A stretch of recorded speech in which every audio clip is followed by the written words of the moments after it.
Welcome to The Pillars, the podcast of the 363rd ISR Wing of the United States Air Force. I'm Chaplain Jim Bridgham. And I'm Dr. Jerry Walker. I'm Tech Sergeant Johanna Eckerberg. On each episode of The Pillars, we find a brief resilience topic so you can practically fix any potential roadblocks you encounter and finish a better wingman, airman, and leader. So, Dr. Walker, what's today's topic? Well, today we are excited to have joining us Tech Sergeant Northcutt from our Wing Safety Program. He's our Wing Safety guy. And he's going to talk to us today about risk management and how that applies to resilience. And some people may be thinking that the idea of risk management doesn't really have a lot to do with the pillars that we talk about, but I actually think there's a perfect parallel, and I'll give the story from something that happened to me just yesterday. So Monday morning, if you can picture it, I'm getting ready in my bathroom. I've got shorts on. I'm putting on shaving cream, and all of a sudden I hear the garbage truck coming from down the street, and I have this realization, oh no, I haven't set out the trash. And our trash can is overflowing with stuff. We just moved, and so we threw away a ton of stuff. It's bulky, it's heavy, got to get rid of the stuff. Mm-hmm. So I drop what I'm doing, I run downstairs. Again, picture this, I'm barefoot, wearing only shorts, like gym shorts, have all my shaving cream on my face. I'm sprinting out to the trash can and hauling it to the front of the street, and in this sporadic movement, I actually ran over my foot with the wheel of the trash can.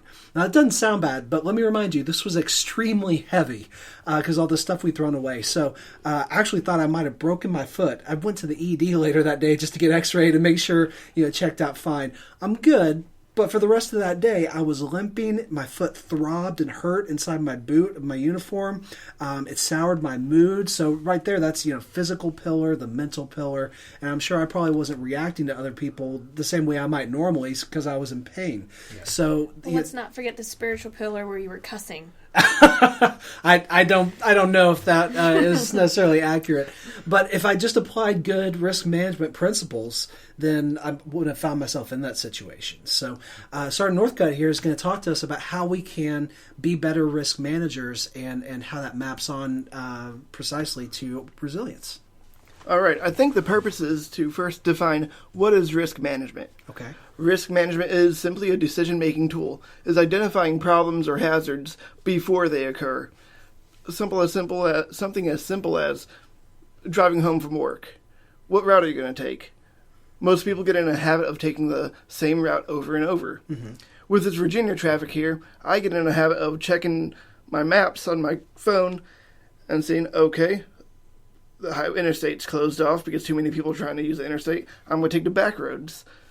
Sometimes it doesn't work out because an accident happens. Mm-hmm. And those are things that we cannot see. But it's all about accepted risk.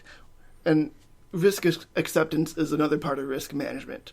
Risk management is not saying don't accept any risk. Mm-hmm. It's saying what risk are you willing to accept and at what level can you accept the risk at. Okay, so there's certain levels of acceptable risk, right? So we have to get from point A to B. We may know that it's a high traffic time, or the road conditions may be hazardous. Say it just snowed recently, or it's wet because it just rained, or we know there's an accident on the freeway.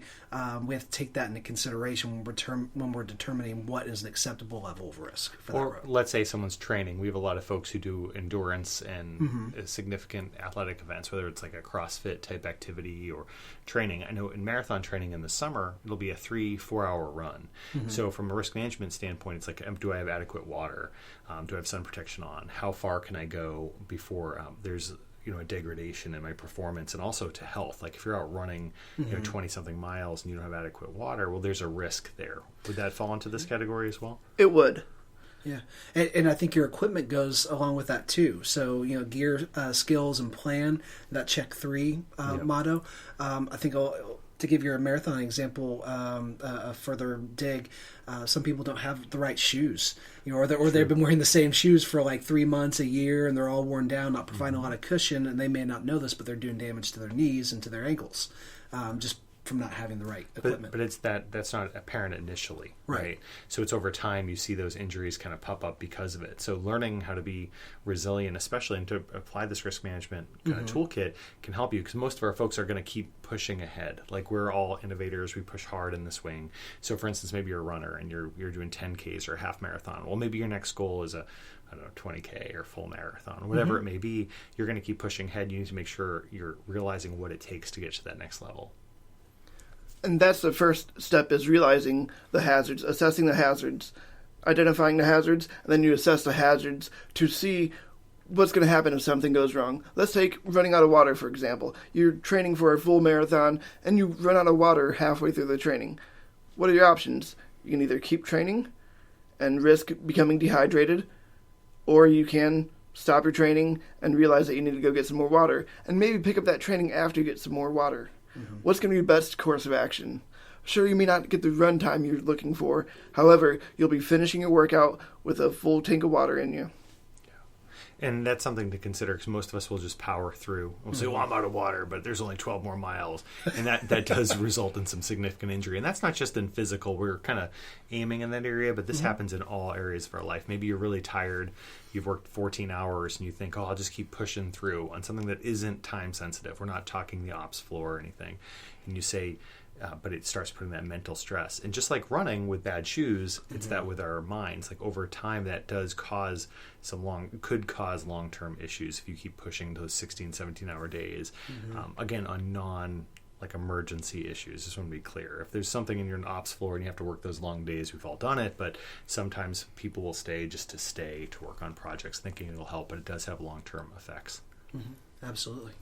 So what's the next principle of risk management? Well, the next principle of risk management is identifying what type of risk management to take. There's two styles of risk management. You have deliberate risk management, and then you also have real-time risk management.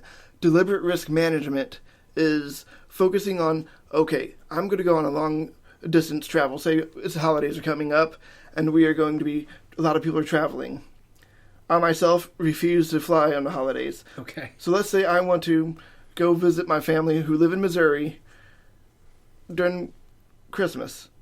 Okay, so I have to drive all the way to Missouri, a 14-hour drive, and I got to make some decisions. Am I going to try making the drive all in one take? What's the weather going to be like? How do I prepare my vehicle and myself and my dogs for the weather? Do I even want to take the dogs? Who can watch the dogs? There are so many things you got to think about ahead and plan to make that happen. And then there's going to be things that you can't plan and you're going to have to deal with on the spot. And dealing it with on the spot is the real-time risk management. Say you get a flat tire. Okay, you didn't foresee that happening, but you foreseen, okay, so, but in your deliberate plan, you foreseen, okay, so I know I have a spare tire in my car. I know how to change a tire. What else do I need to change a tire? Maybe a poncho if it's raining, because changing a tire sucks. Changing a tire in the rain, getting soaking wet, really sucks. Yep. And we have to force sometimes, like, ourselves to think. Sometimes I think we're so rushing. In this case, want to go visit family. We rush. And what this process does is it says, like, look, slow down, think it through. What will I need in the worst case scenario? There was a Stoic philosopher who would constantly say, what is the worst that could happen? What's the worst that could happen? And when you take kind of that viewpoint and say, okay, what's the worst that could happen in this situation? Oh, this, and this. What would I need to be prepared for it? It's the Boy Scout motto, right? Be prepared. Just check what you've got and make sure you're good to go. And then in the moment, the more mindful you are, the less distracted you are by these other concerns, the easier it is to respond to things like maybe a deer running in the road or any of those things that still happen even locally. Yeah, that's great. Another parallel I was just thinking of was in Dave Ramsey's financial management courses. He talks about ways to save up for these possible contingencies that we can't expect. So, you're not just trying to manage your debt and make sure that you're saving for certain things like college and retirement, but you also have some cash set aside for those worst case scenario type incidents, those things that you can't anticipate.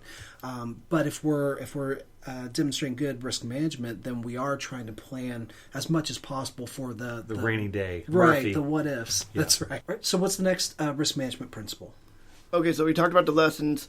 Now we're going to talk about more so of how risk management can affect resiliency within how they play in hand, and how when you're stressed and you don't practice good risk management, you will increase your chances of getting involved in a mishap. Sure, because when you're stressed out, it laser focuses your mind, and sometimes you don't take into account all the information. You can't make as good decisions, and so you find yourself at increased risk for a mishap. So, a little story I have. Last year, I was at my girlfriend's for Thanksgiving, and she has a small kitchen, and we were busy cooking everything. The turkey's ready, and I'm getting not a pumpkin pie, but the sweet potato casserole out of the oven. And I grabbed the last oven mitt in the drawer. I didn't know anything about this oven mitt. It's not my place. And I put it on, and I go to grab the pan, and it burns right through the pans, right between my thumb and my pointer finger. Oof. I lift it up and put it on, and I just hold my hand. What could have I done at that moment to foresee that happening? Well, I don't think there's really much I could have done, because I just assumed that the oven mitt was going to be good. Mm-hmm. However, and should that oven mitt be in the... I'm kind of throwing my girlfriend under the bus, but should that oven mitt have been in the drawer if it wasn't good? Right. Now, right after that incident, we did get rid of that oven mitt, and we bought some new ones. It's not suitable for the task, yeah. However, a lot of times with mishaps, you have to understand that in order for something to be identified and corrected, something needs to go wrong first. Mm. And unfortunately, burning my hand went wrong first before that oven mitt had to be thrown out. Yeah.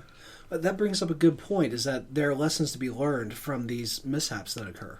And it can, if we focus on, okay, what went wrong, what can we do to improve upon this in the future, or even prevent this from happening in the future, it'll keep us from making the same recurrent mistakes. Mm-hmm. I also think that by looking at it as not a blame game, because so many times when things happen, like, you know, getting burnt, instead of yelling at your girlfriend or getting angry that you got burnt, really looking at what actually happened, and it was just a mishap, and it's not someone's actual fault. You weren't wronged personally. Correct, and taking that perspective to the Air Force level, that's what safety is all about in the Air Force. We're not trying to blame anyone on the mishaps that we have. We're trying to investigate mishaps and learn from them so they don't reoccur. Because we can learn so much from the mishaps that have happened in the past. And we do learn from the mishaps that have happened in the past. Yeah, like I learned I'm not going to do trail running for a while after breaking my ankle 2.5 miles into a run. And my thought process at that point was actually, well, let me just try to jog it off. I mean, it's probably just a sprain. Also a bad life decision, let me tell you. So 2.5 miles of trying to jog it off did not do me very well, nor did going to work for half the day before going to get emergency help. That's called dysfunction. It is called dysfunction. It is. It totally is. That's brainwashing. That is. So, Sergeant Northcutt, can you summarize those the principles that you just talked about for us? Okay, so I think the summary of the principles, what we need to focus on is the first principle, which is accept no unnecessary risk. That being said, think everything through when you can, and accept a risk up to the point where you find comfortable. Okay. And Sergeant Ackerberg, you had something about how emotions play a role in decision making. Yes, sir. I definitely believe that if we're not in tune with how we're feeling, we tend to make some really poor decisions. Mm-hmm. And so by kind of just checking yourself, you know, what are your feelings, what are your moods, and they're not just happy, sad, or hungry. We have a lot more than that. And so by taking that into consideration, I think it can help when we react to certain things, or when we're trying to take a risk, or looking at risk management overall. So taking the emotions out of it could keep us from having a road rage incident where we take a baseball bat to another person's car. Yes, so my drive home every day. Yes. It's funny, I saw it yesterday on the ride home. Just going back, someone was clearly trying to get around someone. They couldn't, and the car just stopped in the middle of an intersection to block them. And then it turned into this major argument. All the cars kind of rolling back. And it's just amazing how quickly our amygdala hijack happens. That part of your brain takes over and says, look, fight or flight, and I'm going to fight. And honestly, it's not worth it, because you never know what that other driver has in their vehicle in Southern Virginia. So emotions flare, decision-making goes out the window, and then you find yourself open up to all kinds of risks that could have been avoided. Exactly. Yeah. And what this relates to for safety is the human factors when we do our investigations and the state of mind. Now I'm going to kind of steal this from Marlon Wayans off his TV show he has when he was teaching a bunch of kids basketball. The state of mind does not fun, essentially. I mean, some people really enjoy looking into why people do things and what their state of mind is, but we're going to take the fun out of fundamentals and focus on the mentals of the state of the mind. When you either overconfidence in your actions, say, driving is something most of everyone can relate to. When you're overconfident in your actions, that's a state of mind, and that can lead to a mishap. When you're emotional, say you're really angry, your finances aren't in good shape, your significant other just broke up with you, you're not going to be in the right mindset really to drive, especially at rush hour. Maybe you need to take an hour or two away from everything and get settled in. Sounds good. Good advice. I also like to leave you the advice that life doesn't fall into place. So if you're Archer fans, you can't live life like Archer. It doesn't magically fall into place. There is some risk management involved. I like it. Okay, well, on that note, I think we'll wrap up on this. And thank you, Sergeant Northcutt, for your pearls of wisdom. We appreciate you coming here to talk to us about risk management and how that plays into resilience. So thank you for listening to The Pillars, the podcast of the 363rd ISR Wing of the United States Air Force. I'm Chaplain Jim Bridgham. And I'm Dr. Jerry Walker. Tech Sergeant Johanna Ackerberg. And I'm Tech Sergeant Northcutt. Until next time, if you need us, please reach out to us via the global address list. And finally, we want to thank you for what you do for our nation.